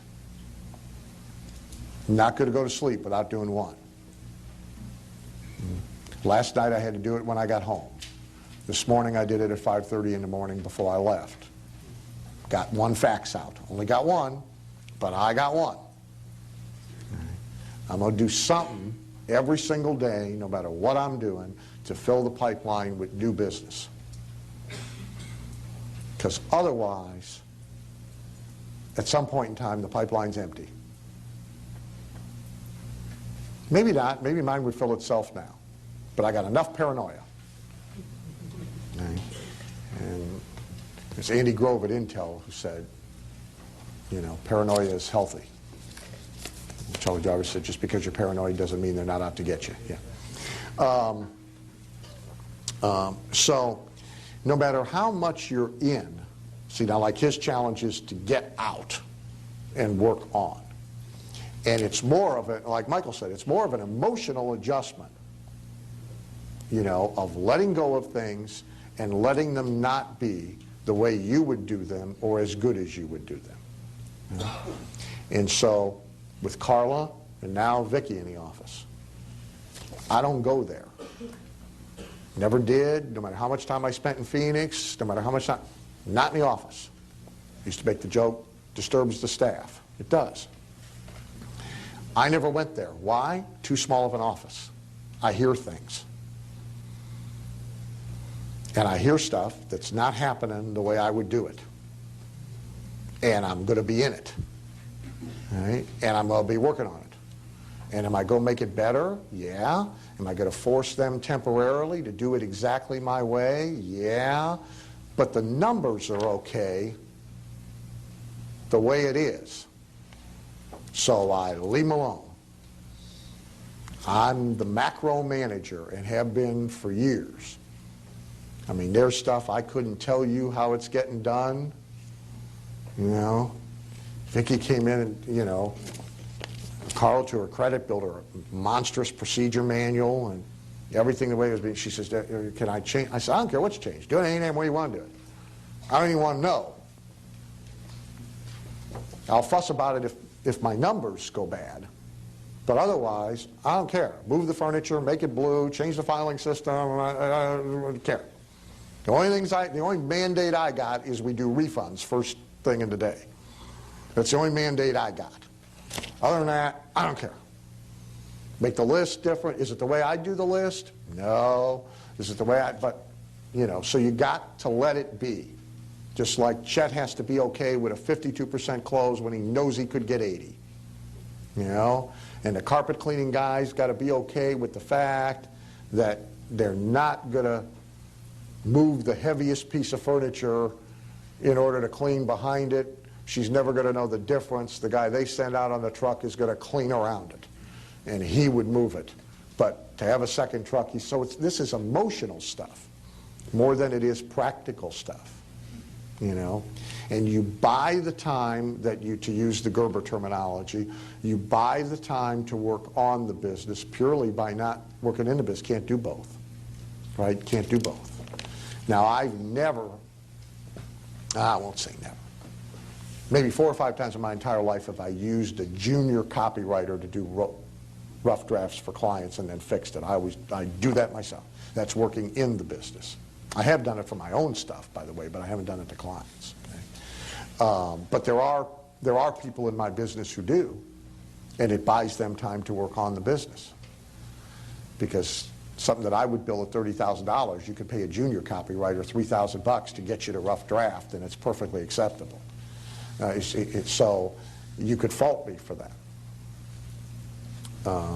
But you look for things that you can unload, that aren't deadly, that aren't fatal, you know, that aren't crippling.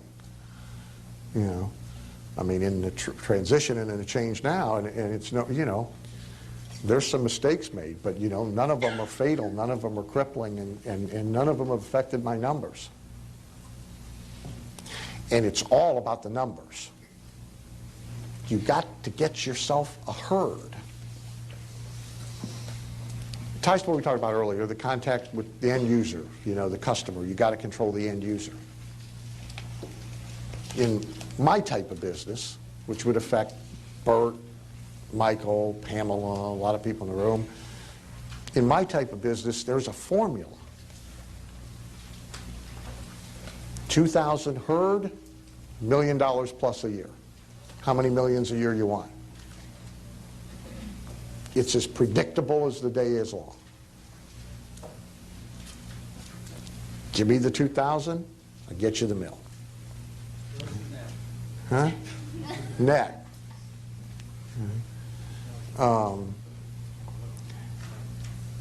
People in all kinds of businesses. Now, the exception to this is the high transaction value business where there's no lasting lifetime customer value and there's trade-offs, pro and con to that.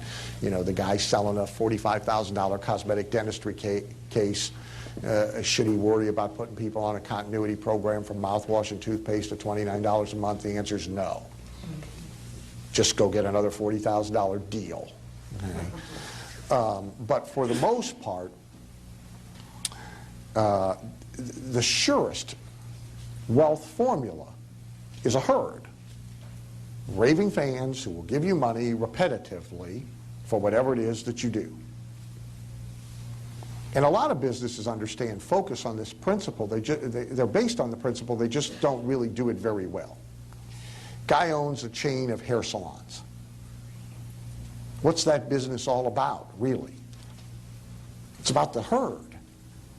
It's about the customers who will come back month after month after month after month after month and not go anywhere else and come in there and get their hair done. It's about the herd.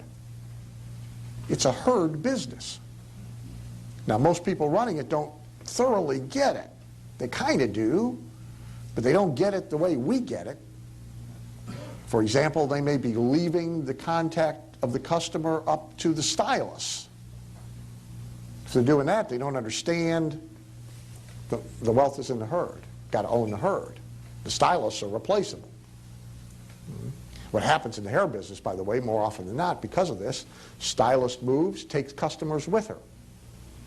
She's usually pretty successful at taking 70 or 80% of them. If the guy owning the salons was really doing his job, she'd barely get 20. Big difference. I've seen it both ways. I've had the same hairstylist, by the way, for 28 years. Longest relationship I've ever had with a woman. I can't count the number of salons she's been in. I've lost track. Moves, moves, moves, moves, moves. Doesn't matter. I've trekked right along. Right? So have a whole slew of her other customers. for the most part, you really need to focus on this. W. Clement Stone devised a system to build a herd. His business had renewable income. He was in the insurance business. You should either have big transactions, and then you don't care about this, or you should have renewable income and continuity income, or both. W. Clement Stone applied the philosophy, had a marketing, had a sales system, built a herd. Ultimately, he sold his herd for a ton of dough. I don't remember now what Aegeus paid for Combined Insurance Companies of America, but big. Right. The herd has value. Napoleon Hill never developed a herd. You asked me earlier, how many people have you influenced? God knows, Hill, millions. Millions. They sell like 100,000 copies of the book every year by accident. No promotion, no nothing. Millions of people influenced. No herd. In our speaking business, there aren't 10 of me. But there's people who could be. Zig's one. Certainly far more people influenced by him than I would ever dream of. They love him more. He's more lovable. Hadn't got a herd. Only as good as tomorrow's gig. Any business where you're only as good as tomorrow's gig would scare me. Say, a restaurant owner, how much business are you going to do today? I don't know, depends on who comes in. Oh, no good. Bad answer. Got to know ahead of time how many are coming in. You got to have some of them who bought membership cards that are dinging their card every month and shipping them 5 coupons for the meals they're going to come in and buy. I mean, you got to re-engineer that business. You got to have a herd. You got to have such a program for them. They're going to come in 3 times a week instead of 1 time a week. You got on and on and on and on. The best practical advice I can give you is continuity income, renewable income, build a herd. Fence them in, keep them, watch out for poachers. Take good care of them, nurture them, spend money on them a little. They'll support you in style. But the people without a herd are vulnerable all the time. Yes? Is this on? Yep. You mentioned one of the factors in your success was your self-discipline. Besides your upbringing, was there anything you did deliberately to develop more self-discipline? Anything we can learn about that? Is that psycho-cybernetics too, or what? It beats starving.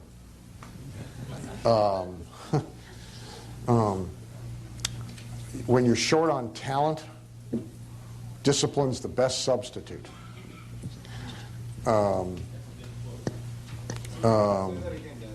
When you're short on talent, discipline's the best substitute.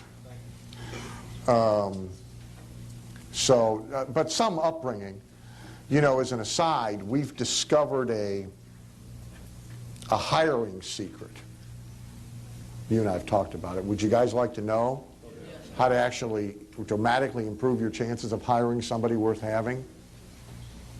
My clients and my platinum members and I have finally all agreed on a valid litmus test. Here it is. Don't hire anybody whose parents didn't run a business and the kid worked in the business. One more time. Don't hire anybody who didn't work in their parents' business. They were growing up, their parents had some kind of a small business. A restaurant's real good because they worked long hours, they worked odd hours, they didn't get to go do some of the things that the other kids got to do because they had to work, it was grunt work, they didn't like it, and they learned work ethic, and they learned discipline. And we were talking about this and talking about this and talking about this, and gradually it's so profound, it's so evident for every one of us in either the best people we've ever had or the only ones we've ever had worth keeping. This is the commonality. And so some of it was upbringing, but some of it was discovery. Hey, see, you know John Carlton's deal that you know, nothing in life, nothing on the planet would ever have happened without a deadline. You know, we must assume that God made the decision he was going to rest on the seventh day before he started the process, you know, or presumably Earth would still be happening, you know. So it's deadlines. I mean, you know, I'm disciplined, but I'm lazy. I mean, like anybody else, getting me into gear ain't the easiest thing on the planet, and so deadlines are what do it. I had a good day. I hope you had a good day. Appreciate your participation. Thank you very much.